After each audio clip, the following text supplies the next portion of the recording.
എല്ലാവർക്കും സ്വാഗതം. ഈ റിവ്യൂ ഇഷ്ടപ്പെടുവാണെങ്കിൽ ഒന്ന് ലൈക്ക് ചെയ്തും സബ്സ്ക്രൈബ് ചെയ്തും സപ്പോർട്ട് ചെയ്യണേ. അപ്പോൾ അലീനയും രോഹിത്തൂടെ അമ്പലത്തിലൊക്കെ പോയിട്ട് നടന്നു വരുമ്പം ആ കുളക്കടവിൽ കണ്ട 2-3 പേരുണ്ടല്ലോ, അവന്മാരും കുറച്ച് പേരുടെ ജംഗ്ഷനിൽ നിൽക്കുവാണ്. അവർക്ക് രോഹിത്തിനെ ഒന്ന് അടിക്കണം. അവൻ അങ്ങനെ വേഷം മാറി അങ്ങനെ സുഖിച്ച് നടക്കണ്ട എന്നാണ് അവർ പറയുന്നത്. 2 തല്ല് കൊടുത്തേ വിടുന്നുള്ളൂ എന്നുള്ള രീതിയിൽ നിൽക്കുന്നു. അന്നേരം ഇവന്മാരിങ്ങനെ കൂടി നിൽക്കുന്ന കാണുന്നത് രോഹിത്തിന് പന്തികേട് ഫീൽ ചെയ്യും. രോഹിത്ത് അലീനയോട് പറയും, ദേ ജംഗ്ഷനിലേക്ക് നോക്കി, അവിടെ കുറച്ച് പേര് നിൽപ്പുണ്ട്, പ്രശ്നമാകുമെന്ന് തോന്നുന്നേ എന്ന് പറയുമ്പം നീ പേടിക്കേണ്ട, അങ്ങനെ പേടിച്ച് എന്നും അകത്ത് കയറി നിൽക്കാനൊന്നും പറ്റിയില്ല, നീ പോരെ എന്ന് പറയും. എന്നിട്ട് ഫോൺ എടുത്ത് വീഡിയോ ഓണാക്കിയാണ് അലീന നടന്നു വരുന്നത്. എന്നാൽ ആ കൂടെയുള്ള ഒരുത്തിന് ഇത് കാണുവേ, അവൻ പറയുന്നുണ്ട് അവർ നമ്മുടെ വീഡിയോ എടുക്കുന്നുണ്ട് കേട്ടോ എന്ന് പറയും. അന്നേരം അവന്മാർ പറയും, അങ്ങനെ പറ്റിയല്ലോ, അങ്ങനെ എടുക്കുന്നുണ്ടെങ്കിലും നമുക്കങ്ങനെ പേടിയൊന്നുമില്ല, ഇങ്ങ് വരട്ടെ എന്ന് പറഞ്ഞാൽ നിൽക്കുന്നത്. അടുത്ത് വരുന്നതേക്കും അവിടെ നിന്ന് ഒരു കാര്യം പറയാനുണ്ടെന്ന് പറഞ്ഞാൽ അവർ ക്രോസ് കയറി നിൽക്കുവാണ്. അന്നേരം അലീന എല്ലാവരുടെയും വീഡിയോ നന്നായിട്ടൊന്ന് എടുത്തിട്ട് ഇത് മതി എന്ന് പറയും. അന്നേരം അതിന് ഞങ്ങളൊന്നും പറഞ്ഞില്ലല്ലോ, പിന്നെ ഇതിനെ വീഡിയോ എടുത്തേ എന്ന് ചോദിക്കുമ്പോൾ ഇതേ പോലീസിന് അയച്ചു കൊടുക്കാനായിരുന്നു, ഞാൻ അയച്ചു, മെസ്സേജും അയച്ചിട്ടുണ്ട് എൻ്റെ പുറകെ എന്ന് പറയും. അന്നേരം അമ്മമാർക്ക് ചെറിയൊരു പേടി. എന്നിട്ട് അതിൻ്റെ കൂടെ ഒരുത്തൻ പറയുന്നുണ്ട്, പോലീസിന് വീഡിയോ അയച്ചു കൊടുത്തു എന്ന് കരുതി ഞങ്ങൾക്കൊന്നുമില്ല, പോലീസ് ഞങ്ങൾക്ക് പുല്ലാണ് എന്ന് പറയും. എന്നിട്ട് വേറൊരുത്തൻ വന്ന് രോഹിത്തിനെ തല്ലാൻ തുടങ്ങുവാണ്. അലീന അവൻ്റെ കയ്യിൽ ഒരു സെഫ്റ്റി പിന്ന് വെച്ച് ഇങ്ങേറ്റം വരെ കീറി വിടും കേട്ടോ. അവൻ കൈ മുറുക്കി പിടിച്ചുകൊണ്ട് ഇങ്ങനെ നിൽപ്പുണ്ട്. അലീന രോഹിത്തെ നീ വാ എന്ന് പറഞ്ഞ് ഇങ്ങനെ നടന്നു പോരുവാണ്. അന്നേരം ഒന്നും ചെയ്യാൻ പറ്റാത്തതിൻ്റെ കലി അവർ കുറച്ചിങ്ങനെ നടന്നു പോകുന്ന കഴിയുമ്പോഴത്തേക്കും അതിലൊരുത്തൻ ചെരുപ്പെടുത്ത് ഇവർക്കിട്ട് എറിയും. പക്ഷെ കൊള്ളിയല, തൊട്ട് ബാക്കിൽ വന്ന് വീണിട്ട് അതങ്ങ് പോകും. അലീന കുറച്ചു നേരം തിരിഞ്ഞ് നിന്ന് അവരെ നോക്കി പേടിപ്പിച്ചിട്ട് അവരിങ്ങ് പോരുന്നുണ്ട്. ഒന്നും ചെയ്യാൻ പറ്റാത്തതിൻ്റെ വിഷമത്തിൽ നിൽക്കുന്ന അവരോട് അതിലൂടെ പോയി ഒരാൾ പറയുന്നുണ്ട്, എന്നെ കണ്ടുകൊണ്ട് നിൽക്കുവാടാ പിള്ളേരെ, നീ നിങ്ങളുടെയൊക്കെ വീട്ടിൽ പോ എന്ന് പറഞ്ഞു വിടുന്നുണ്ട്. പിന്നെ കാണിക്കുന്നത് ചിന്നുമോളെയാണ്. ചിന്നുമോൾ ഒരു പാവേനെയൊക്കെ വെച്ച് കളിച്ചുകൊണ്ടിരിക്കുന്ന സമയത്താണ് അങ്ങോട്ടേക്ക് ഊർമിള വരുന്നത്. ഊർമിള വന്ന് നിന്ന് ഹലോ എന്നിങ്ങനെ വിളിക്കുന്നതേക്കും ചിന്നുമോൾ മുഖത്തേക്ക് നോക്കിയിട്ട് ആരാ എന്തിനാ വന്നത് എന്നൊക്കെ ചോദിക്കും. അന്നേരം എൻ്റെ പേര് ഊർമിള എന്നാണ്, ഞാൻ സിസ്റ്ററിനെ കാണാൻ വന്നതാണ് എന്ന് പറയും. ആദ്യം ചിന്നുമോളെ കാണാൻ വന്നതാണോ എന്ന് ചോദിക്കുമ്പോൾ അതേന്ന് പറയും. എൻ്റെ അലീനി ചേച്ചി രേവതി ചേച്ചി എന്നിട്ട് കൂടെ വന്നില്ലെന്ന് ചോദിക്കുമ്പം ഇല്ലല്ലോ, അവർ വന്നില്ലല്ലോ എന്നൊക്കെ പറയുന്നുണ്ട്. അത് കഴിഞ്ഞ് സിസ്റ്ററെ കാണാൻ വന്നതാണ് എന്ന് പറയും. എങ്കിൽ ഞാൻ സിസ്റ്ററോട് പോയി പറയാം എന്ന് പറഞ്ഞിട്ട് ചിന്നുമോൾ എഴുന്നേൽക്കുമ്പം ഞാനും കൂടെ വരട്ടെ എന്ന് ചോദിക്കും. അന്നേരം ചിന്നുമോൾ പറയുന്നുണ്ട്, വേണ്ട, ഞാൻ സിസ്റ്ററോട് പോയി പറഞ്ഞിട്ട് വന്നാൽ മതി, അല്ലെങ്കിൽ സിസ്റ്റർ വഴക്ക് പറയും, ഇറക്കി വിടും എന്നൊക്കെ പറയുന്നുണ്ട്. എന്നിട്ട് മോൾ ഓടിപ്പോയി സിസ്റ്ററോട് പറയുന്നുണ്ട്, ഫ്രണ്ടിൽ ഒരു ആൻറ്റി വന്ന് നിൽപ്പുണ്ട് എന്ന്. എന്നിട്ടും സിസ്റ്റർ പറയും, ആണോ, എങ്കിലേ സിസ്റ്റർ പോയി നോക്കിക്കോളാം ആരാണ് എന്ന്, മോൾ കളിക്കാൻ പൊയ്ക്കോ എന്ന് പറയും. ചിന്നുമോൾ കളിക്കാനങ്ങ് പോയി കഴിയുമ്പോൾ മറ്റൊരു സിസ്റ്റർ ഫ്രണ്ടിലോട്ട് ചെല്ലുമ്പം അവിടെ ഊർമിളയുണ്ട്. അന്നേരം ആരാണ് എന്ന് ചോദിക്കുമ്പോൾ ഊർമിള പറയുന്നുണ്ട്, ഞാൻ മദർ സുപ്പീരിയറിനെ കാണാനായിട്ട് വന്നതാണ്, ഞാൻ ഇന്നലെ വിളിച്ചായിരുന്നു, ഒരു അഡോപ്ഷൻ്റെ കാര്യം സംസാരിക്കാനാണ് എന്ന് പറയുമ്പോൾ എനിക്ക് കയറി വാ എന്ന് പറഞ്ഞാൽ അവരകത്തേക്ക് ചെല്ലുന്നു. അങ്ങനെ അകത്ത് വന്നിരുന്നിട്ട് അവർ ഈ അഡോപ്ഷനെ പറ്റിയുള്ള കാര്യങ്ങളൊക്കെ ആയിട്ടോ പറയുന്നത്. ഇപ്പം പുതിയൊരു നിയമമുണ്ട്, നമ്മൾ കുട്ടികളെ വേണമെങ്കിൽ രജിസ്റ്റർ ചെയ്യണം ഏജൻസിയിൽ.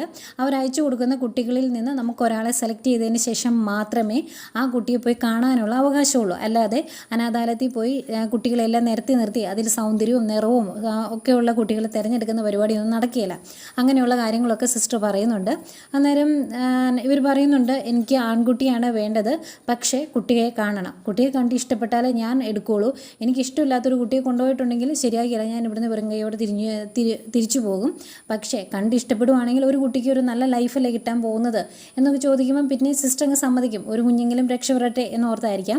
അത് കഴിയുമ്പം അതിൻ്റെ കൂടെ ഓർമ്മ വയ്ക്കും, ഞാൻ വന്നപ്പം ഇവിടെ ഒരു പെൺകുട്ടിയെ കണ്ടു, ഫ്രണ്ടിൽ ഇരിപ്പുണ്ടായിരുന്നു, അവൾ എന്ത് ചെയ്യുന്നു വയ്ക്കും. എന്നിട്ട് അത് ചിന്നുമോളായിരിക്കും എന്ന് പറയുമ്പം ഊർമിള ചോദിക്കുവാണ്, എനിക്ക് ആ കുട്ടിയും കൂടെ തരാവോ എന്ന്.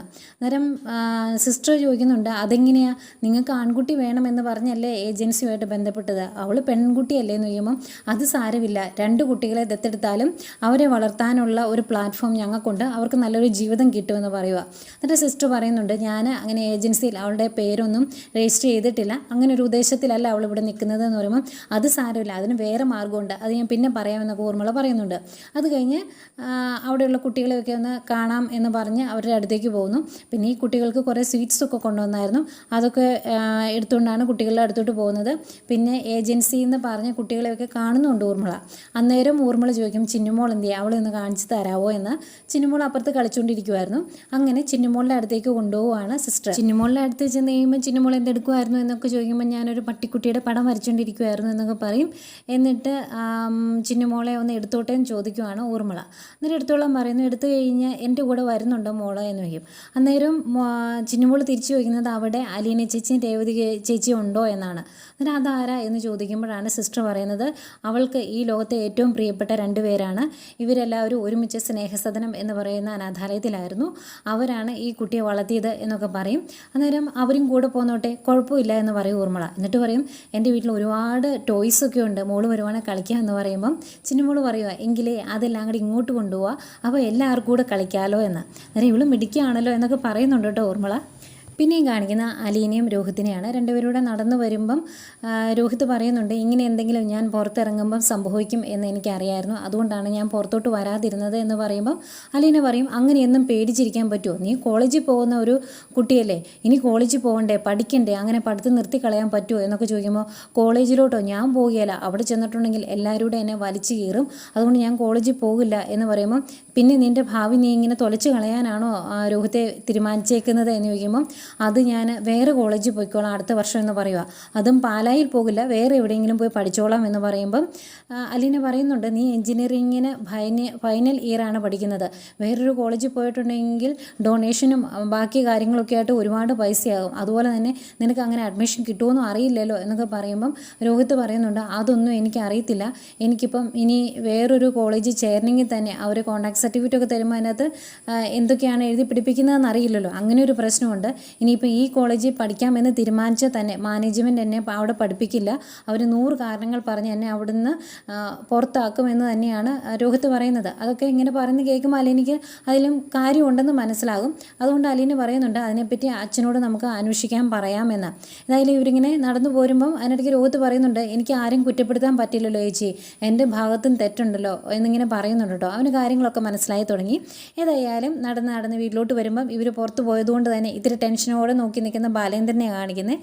അവർ കയറി വരുന്നതേ ചോദിക്കും, രണ്ടുപേരൂടെ നടക്കാൻ പോയിട്ട് എന്തായി, എന്തെങ്കിലും പ്രശ്നം ഉണ്ടായോ എന്നൊക്കെ ചോദിക്കുമ്പോൾ, ചെറിയൊരു പ്രശ്നം ഉണ്ടായി, ആ കവലയിൽ വെച്ച് കുറച്ച് പിള്ളേരെ ഞങ്ങളെ വളഞ്ഞിട്ട് ഒന്ന് തല്ലണം എന്നുള്ളൊരു ഉദ്ദേശത്തിൽ വന്നായിരുന്നു എന്ന് പറയുമ്പം ബാലേന്ദ്രൻ ചോദിക്കും, അങ്ങനെ ഒരു സംഭവം നടന്നിട്ട് നിങ്ങൾ എന്താ എന്നെ വിളിക്കാണ്ടിരുന്നേ, ആ സ്പോട്ടിൽ എന്നെ വിളിക്കണ്ടേ എന്ന് ചോദിക്കും. അന്നേരം അങ്ങനെ വലിയ പ്രശ്നമൊന്നും ഉണ്ടായില്ല, അവർ അതിൽ ഒരാൾക്ക് ഇവനെ തല്ലണം എന്ന് തോന്നി, ഞാൻ അവൻ്റെ കയ്യിൽ ഈ സെഫ്റ്റി പിന്ന് വെച്ച് നല്ല ഒരു കുത്തുവെച്ച് കൊടുത്തിട്ടുണ്ട് എന്നൊക്കെ പറയും. അന്നേരം ബാലേന്ദ്രൻ അങ്ങ് ഇഷ്ടപ്പെടുന്നില്ല കേട്ടോ, ഞാൻ വരായിരുന്നു, എന്നെ വിളിക്കാണ്ടിരുന്ന എന്താ എന്നൊക്കെ ചോദിക്കുമ്പോൾ, അച്ഛൻ ഞാൻ അവരുടെ എല്ലാം വീഡിയോ എടുത്തിട്ടുണ്ടെന്ന് പറയും, അതൊന്ന് കാണിക്കാൻ പറയും. ബാലേന്ദ്രൻ അതൊക്കെ നോക്കിയിട്ട്, ഇത് കൊള്ളാലോ, ഇവന്മാർ ശരിക്കും വളഞ്ഞിട്ട് അടിക്കാൻ വേണ്ടി തന്നെ വന്നതല്ലേ, എന്നിട്ടാണോ എന്നെ വിളിക്കാണ്ടിരുന്നത്, ഇതിപ്പം പോലീസിൽ അറിയിക്കേണ്ടതാണല്ലോ എന്നൊക്കെ ബാലേന്ദ്രൻ പറയുമ്പം അലീന പറയുന്നുണ്ട്, ഈ ഒരു തവണത്തേക്ക് നമുക്ക് വെറുതെ വിടാം, അടുത്ത പ്രാവശ്യം ഇങ്ങനെ തന്നെ ഉണ്ടാവുകയാണെങ്കിൽ ഞാൻ തന്നെ പോലീസ് സ്റ്റേഷനിൽ പോയി നേരിട്ട് പോയി പരാതി കൊടുക്കും എന്ന് പറയും. അന്നേരം ബാലേന്ദ്രൻ പറയും, ആ ഫോട്ടോസൊക്കെ എൻ്റെ ഫോണിലേക്ക് ഒന്ന് അയച്ചുതരാം, എനിക്ക് ആവശ്യമുണ്ടെന്ന് പറയുമ്പം അച്ഛൻ എന്തിനു വേണ്ടിയാണ് അത് എന്ന് ചോദിക്കും കേട്ടോ അലീന. അന്നേരം ബാലേന്ദ്രൻ പറയും, എനിക്ക് കവല വരെ ഒന്ന് പോകണം, എനിക്കും ചില കാര്യങ്ങൾ അന്വേഷിക്കാനുണ്ടെന്ന് പറയുമ്പം, വേണ്ട അച്ഛ, ഇതിൻ്റെ പേരിൽ ഇനി ഒന്നും ചെയ്യാൻ പോകണ്ട, അവന്മാരെ ചൊറിച്ചില്ല, ഇതോടെ തീരുവാണെങ്കിൽ തീരട്ടെ, ഇനിയും ഇത് ആവർത്തിച്ചാൽ നമുക്ക് എന്തെങ്കിലും ചെയ്താൽ മതി കേട്ടോ എന്നൊക്കെ പറഞ്ഞിട്ട് രോഹിത്തിനെ വിളിച്ച് അലീന അകത്തേക്ക് പോകുന്നു. പക്ഷേ ബാലേന്ദ്രൻ അത് വിട്ടിട്ടില്ല എന്ന് തോന്നുന്നു. ഇത്തിരി കലിപ്പിൽ എന്തൊക്കെയോ ആലോചിച്ചുകൊണ്ട് നിൽക്കുന്ന ബാലേന്ദ്രനെ കാണിച്ചുകൊണ്ടാണ് ഇന്നത്തെ കഥ തീരുന്നത്.